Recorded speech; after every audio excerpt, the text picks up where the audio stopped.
Trade wars between allies. Sounds crazy, right? But when $155 billion worth of goods are suddenly hit with 25% tariffs between the US and Canada, we're not just talking about a minor disagreement anymore. That's such a staggering number. And what makes this even more remarkable is how quickly this escalated from diplomatic tension to full-blown economic conflict. You know what really stands out here? The way Canada structured their response. They're rolling out $30 billion in immediate tariff. And the market's reaction was pretty telling. That 670-point drop in the Dow Jones wasn't just investors getting nervous, it was a clear signal that this could have serious consequences. Speaking of consequences, let's talk about what Trudeau said, calling these tariffs very dumb and accusing Trump of trying to wreck the Canadian economy. That's unusually direct language from a Canadian leader. Well, when you're dealing with $2 billion in daily cross-border trade, I suppose diplomatic niceties take a backseat to economic survival. And here's what's really fascinating. The US justified these tariffs by citing issues like illegal immigration and fentanyl trafficking. But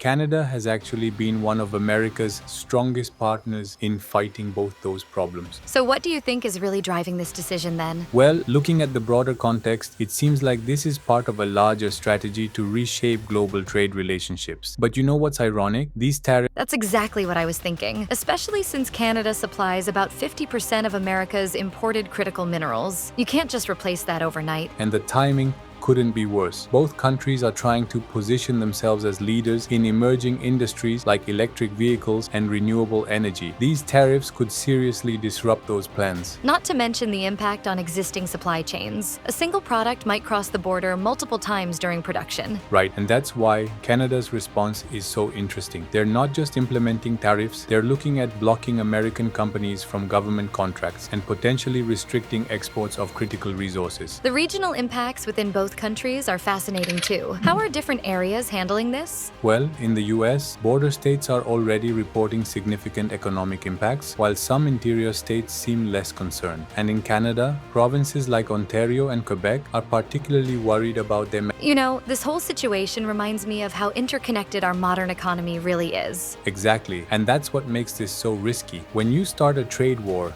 with your closest ally and largest trading partner, you're not just affecting direct trade, you're impacting everything from supply chains to investment decisions to diplomatic relationships. Like throwing a stone in a pond and watching the ripples spread outward. And here's something else to consider. While the US and Canada are essentially handicapping each other, competitors like China could use this opportunity to strengthen their position in key industries. That's such an important point about the global implications. Looking ahead, what concerns me most is the potential long-term damage to trust between these two countries. Even if these tariffs are eventually removed, rebuilding that confidence could take years. And in the meantime, both economies could suffer significant damage. You know what this whole situation really demonstrates? How modern trade disputes are rarely just about trade anymore. They're about diplomacy, security, and the complex web of relationships that defines our global economy. Let's hope both sides can find a way to de-escalate before the economic damage becomes too severe. Because at the end of the day, in a trade war between neighbors this close, there really are no winners, just varying degrees of losing.